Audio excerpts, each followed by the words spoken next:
sweaty and not looking my best per se, but nonetheless, we just had an awesome class, and I thought I would use this opportunity, since I'm pretty warmed up, just to do a little tutorial on one of my other favorite postures. Another time, I've done this a few times. This time I want to do floor bow, which is an amazing posture for increasing the flexibility of your spine. I very often get questions about how I got such a bendy spine. So doing floor bow is one way that you can do that. In this posture, what you're doing is you're using the strength of your quadriceps, your thighs, and your glutes to, again, increase the bendability of your back. So you want to use the strength that you have to increase perhaps, or to bring what you perhaps don't have, the flexibility component. So to do this posture, you lie on your belly. Make sure you're not cold, so you've done some kind of a little warm-up, some sun salutations or something.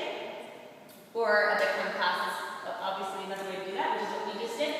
What you want to do is grab your feet, baby fingers line up at the base of your toes. So again, this posture is all about the kick. My hands are just hooking my feet, but the tension isn't really in my shoulders. When I start my kick, I'm going to really relax, in fact, through my shoulders. So what we want to do is start with our chin on the floor.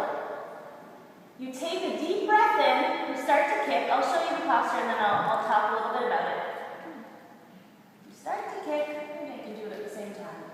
And then as you're kicking, you drop your head back and you start to look for your feet. Eventually you're going to keep kicking all the way into the deepest point you can go. Now, at the beginning, when you first start, if your hip flexors are tight or your back is tight, it won't look like that, and that is totally okay. All you want to do is take an inhale, start to look back and kick, and you might be here.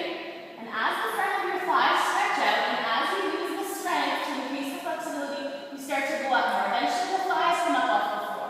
The main thing is that you're always continuously kicking. You're not just holding it. Keep kicking. Use that strength. Use that strength. When you get deeper, so as you become more advanced or more flexible, something interesting is going to happen through your shoulders, which you may have just seen. So at first, for a few years perhaps, you might be here. But then as you increase the flexibility of your spine, your upper spine becomes more flexible. And then what happens is, as you move into it, your shoulders open. And then your head goes back. And that's when you really get into that depth.